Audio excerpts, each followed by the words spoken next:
When a powerful black woman walked into the bank, she wasn't just a customer. She was the CEO of the parent company that owned the bank. But the employees didn't know. They judged her by her skin, her casual clothes, and her silence. 5 minutes later, their world came crashing down. Stay with this story to the very end. You won't believe the ruthless decisions, the shocking twists, and the brutal reality checks waiting for everyone involved. If stories of justice, power, and sweet karma hook you, hit that subscribe button now. We bring you the stories you can't stop thinking about. It was a bright Monday morning when Naomi Albright, dressed in a simple black turtleneck and jeans, pulled open the glass door of Riverside Bank, one of the many branches under her corporate umbrella. Her success story was legendary in the finance world. A self-made black woman who rose from being a bank teller to becoming the CEO of Ascend Financial Group, a company that had quietly acquired multiple struggling banks over the past 5 years, including Riverside.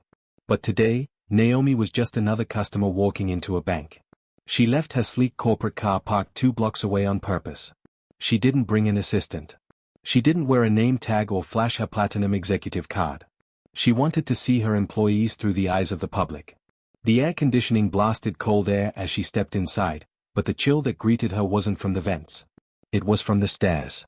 3 tellers behind the counter glanced at her with expressions that quickly folded into disinterest. The security guard's gaze skimmed over her and settled elsewhere as if she didn't matter. A white man in a crisp suit was immediately greeted by a teller with a warm smile and a "Good morning, sir. How can we assist you today?" Naomi waited patiently, but minutes dragged on as customers who came in after her were served first. She cleared her throat gently and stepped toward the counter where a young white woman, Chloe, was just wrapping up with another customer. "Excuse me," Naomi said softly. "I'd like to speak to someone about opening a new high-value account." Chloe barely glanced up. "I'm sorry. We're not opening new accounts right now. You'll need an appointment." Naomi was taken aback. "I noticed you just helped that gentleman without an appointment." Chloe's lips curled into a tight smile. "He's an existing premium client. You'd have to, schedule something maybe in a few weeks. We're very busy." Her tone was coated in condescension as if Naomi's presence was an inconvenience. Naomi's eyes flicked to the other tellers. None of them offered assistance. None of them made eye contact. Naomi tried again. "I'm interested in making a significant investment deposit today." Chloe's fingers drummed on the counter. "Look, I don't know if we can service that kind of request. Maybe try another branch." Her words hit Naomi like a slap. "Try another branch. Go somewhere else." A black woman dismissed without consideration. Without dignity. Naomi's heart pounded, not with anger yet, but with a cold calculation that would soon change everything. Chloe gestured toward the door as if Naomi had already overstayed her welcome. "Thank you, but we're done here." The words echoed like a sentence, final and sharp. Naomi turned slowly, her eyes scanning every corner of the branch. She walked out without another word. But the storm that was coming, they had no idea. As Naomi stepped outside into the morning sun, her hand already gripped her phone. Within seconds, she dialed a number that rang directly to Ascend Financial Group's Regional Operations Director, Marcus Thorne. He picked up instantly. "Morning, Naomi. How can I help?" His voice was brisk, efficient. "Marcus." Naomi's voice was calm, but carried a weight that made Marcus sit up straighter in his chair. "I want the Riverside Bank branch on Oak Street shut down immediately for a full audit and compliance review. No transactions, no appointments. I want the branch manager, assistant manager, and all frontline staff suspended pending further review." Marcus blinked, stunned. "Did something happen, Naomi?" She paused, her eyes narrowed as she stared back at the glass door she had just exited. "Yes, I was just denied service. Racial profiling, blatant discrimination. I want them all out. Today." There was silence on the line.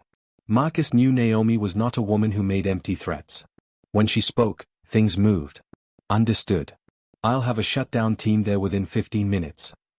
Make sure they understand," Naomi added coolly.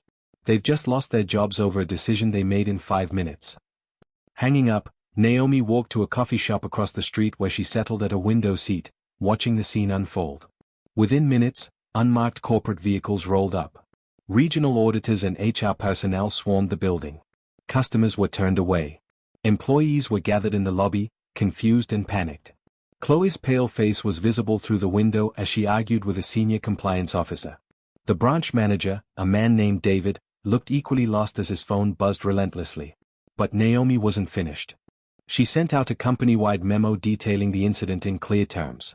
We do not tolerate discrimination, whether it's against a stranger or the CEO herself. Every employee must be reminded, you never know who's standing in front of you. News of the shutdown spread like wildfire across the company's internal network. By lunchtime, social media had picked up the story, though no one yet knew Naomi had been the mystery customer. Employees from other branches texted frantically, guessing at the reason for the sudden termination wave, but Naomi wanted them to feel the weight of uncertainty, to wonder, to question their biases. The day dragged painfully for the fired employees as they awaited their fate, unaware that their 5-minute judgment had been against the very woman who signed their paychecks. But the most brutal twist was yet to come. The next morning, a mandatory all-staff video conference was scheduled. Thousands of employees from across the Ascend financial network logged in. The air buzzed with speculation. Some believed it was just another compliance training. Others had begun to piece together the fragments from the Riverside shutdown. When Naomi appeared on screen, dressed sharply in a tailored navy suit, her expression calm but firm, a ripple of silence swept through the virtual meeting. "Good morning," she began, her voice steady, her gaze unwavering. "Yesterday, an incident occurred at one of our bank branches that I want to address personally." She paused, letting her words settle. "I walked into the Riverside branch on Oak Street to test the customer service standards we claim to uphold. I was met with indifference, disrespect, and discrimination. I was denied service based on how I looked, and I believe the color of my skin." Gasps echoed through the chat as employees realized the gravity of her words. Some began frantically texting one another. "Let me be clear," Naomi continued. "The people who denied me service did not know they were dismissing the CEO of this company. But that's not why they're being fired. They're being fired because no customer should ever experience what I did, whether they're the CEO or a first-time visitor." Her tone sharpened. The employees of that branch made a 5-minute decision that cost them their careers. They chose judgment over professionalism. They chose exclusion over service.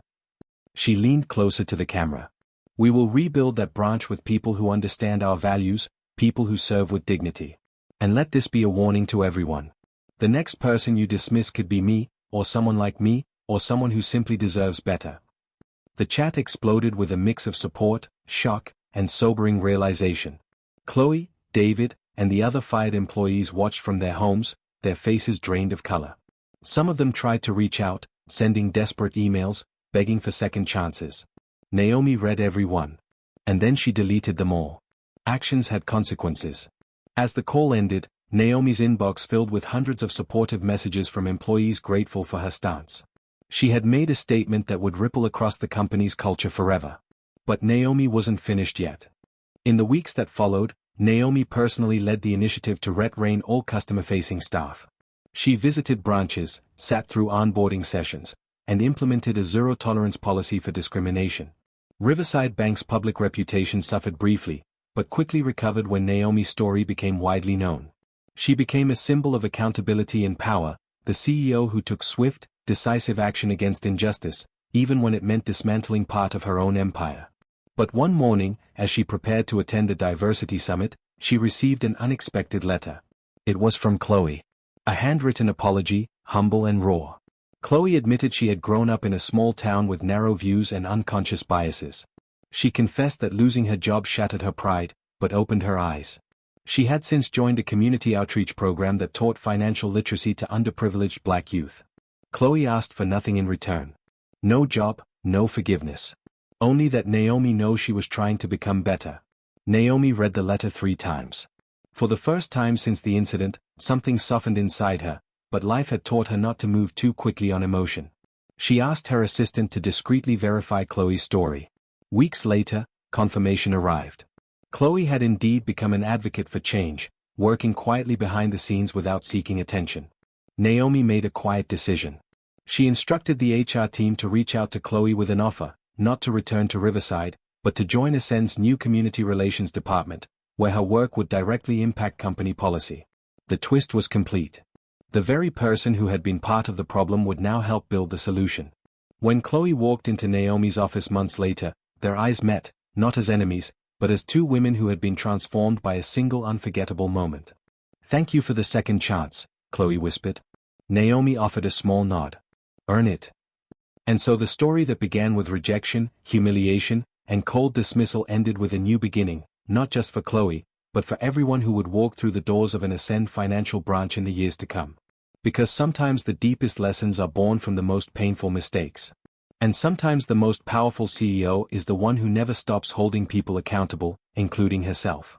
If you enjoyed this powerful story of justice, growth, and the raw impact of decisions made in the blink of an eye, subscribe now.